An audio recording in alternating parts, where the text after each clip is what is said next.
নমস্কার। সংগ্রামী যৌথ মঞ্চের পক্ষ থেকে আপনাদের কাছে এলাম।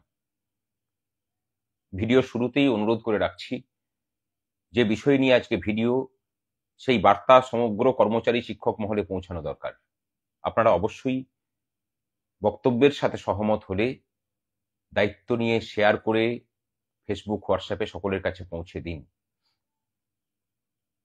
আপনারা জানেন যে ডিএ মামলা, যেটা সুপ্রিম কোর্টে চলছে, প্রায় 2.5 বছর হয়ে গেল, তার শুনানি হয়নি। আমরা সম্প্রতি সেই মামলায় ইম্পিড অ্যাপ্লিকেশন করে যোগ দিয়েছি। সুপ্রিম কোর্ট জানিয়েছে যে আমাদের বক্তব্য তারা শুনবেন। আমরা এতদিন রাস্তার লড়াই করছি। রাস্তার লড়াই মূলত আমরা কেন্দ্রীভূত রেখেছি রোপা 2019-এর যে বকেয়া মহার্ঘ ভাতা, সেটাকে নিয়ে। আমরা আন্দোলন শুরুর আগে মহার্ঘ ভাতা প্রায় বন্ধ ছিল। আন্দোলন করে সেই বন্ধ হয়ে যাওয়া চাকাটাকে ঘুরিয়ে অনেকটা আদায় করা গেছে, যদিও বকেয়ার পরিমাণ কিন্তু এখনো অনেক বেশি। কিন্তু যখনই সরকারের সাথে এই বিষয় নিয়ে আলোচনায় বসেছি অথবা আদালতে গেছি, শুনতে হয়েছে যে এই বিষয়টা তো সুপ্রিম কোর্টে পেন্ডিং আছে। এমনকি শাসক দলের মুখপত্ররা কথায় কথায় মিডিয়ার সামনেও এই কথাটা বলেন। আমাদের তখন মনে হলো এবং কর্মচারীদের দাবি ছিল যে সংগ্রামী যৌথ মঞ্চ এই মামলায় পার্টি অ্যাড হোক। আমরা যোগ দিয়েছিলাম। শুনানি শুরু হয়েছে, দ্রুত ডেট পড়তে শুরু করেছে। আজকে ঘোষণা করছি যে এই মামলায় আগামী শুনানিতে, যদিও গত শুনানিতেও থাকার কথা ছিল, আগামী শুনানিতে আমাদের পক্ষ থেকে মাননীয় হরিশ সালভিজে থাকবেন, গুরুকৃষ্ণ কুমার থাকবেন, নচিকেতা যোশী থাকবেন, সিদ্ধার্থ ব্যানার্জি, বিক্রম ব্যানার্জি এবং সুদীপ্ত দাশগুপ্ত সহ এক ঝাঁক আইনজীবী থাকছেন কর্মচারীদের পক্ষ রাখার জন্য, এই মামলাকে জিততে হবে বলে।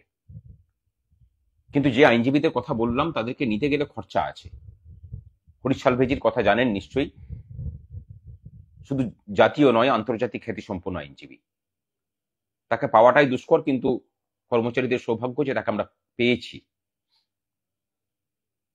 কিন্তু যেটা অসুবিধা হয়েছে, আমরা যেমন কর্মচারীদের কাছে পৌঁছাতে পারছি না, শিক্ষকদের কাছে পৌঁছাতে পারছি না সাহায্যের আবেদন নিয়ে, এই অবস্থায় আপনাদেরকে এগিয়ে আসার অনুরোধ করছি।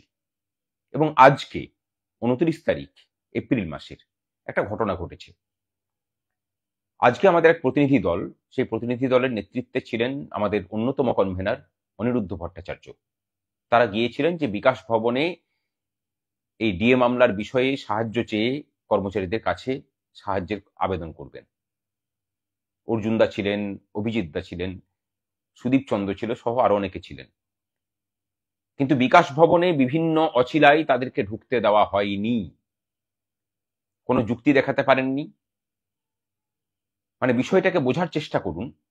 অন্যান্য মামলাকারী সংগঠন তারা কিন্তু অফিসে অফিসে গিয়ে পয়সা তুলছেন, প্রশাসন কিন্তু বাধা দিচ্ছে না।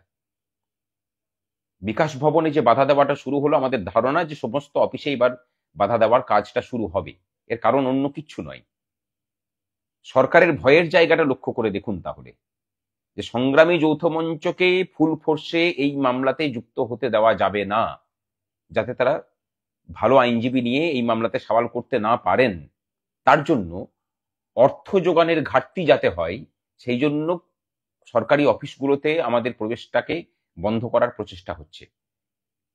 এতে যেমন শাসক দলের সংগঠন আছে যুক্ত, তার সাথে প্রশাসনিক উচ্চ মহলের কর্তারাও আছেন।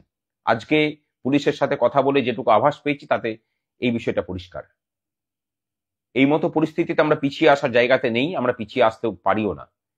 এই রাজ্যের সমগ্র কর্মচারী, শিক্ষক, পেনশনারদের কাছে আবেদন, আমরা আমাদের কিউআর কোড, আমাদের অ্যাকাউন্ট নাম্বার শেয়ার করছি। অনলাইনে ছাড়া অন্য কোনো মাধ্যমে আমরা পয়সা নিচ্ছি না। কেউ যদি পয়সা নিতে যান, তাদেরকে দেবেন না। সেই পয়সা কিন্তু আমাদের কাছ পর্যন্ত এসে পৌঁছাচ্ছে না। এর আগেও আমাদের আন্দোলনের নাম করে বিভিন্ন সংগঠন তারা পয়সা তুলেছেন, সেই পয়সা আমাদের কাছে এসে পৌঁছায়নি। আমরা পরে সেই সংগঠনগুলোর নাম জানিয়ে দেব। অনলাইনে দেবেন, দিলে আমাদের হিসেব দিতেও সুবিধা হবে। আমরা চাই পাই পয়সার হিসেব কর্মচারীদেরকে বুঝিয়ে দিতে। আপনারা সহযোগিতার হাত বাড়িয়ে দিন। এছাড়া দ্বিতীয় কোনো রাস্তা নেই। প্রশাসন চাইছে, সরকার চাইছে, সংগ্রামী যৌথ মঞ্চের পার্টি হওয়া তারা আটকাতে পারেননি। এবার তারা চেষ্টা করছেন যাতে সংগ্রামী যৌথ মঞ্চ হরিশ সালভের মতো আইনজীবীদিকে দিয়ে এই মামলাতে লড়াই করাতে না পারে, সেই জন্য অর্থের যোগানের জায়গাটাকে বন্ধ করতে। একমাত্র আপনারাই পারেন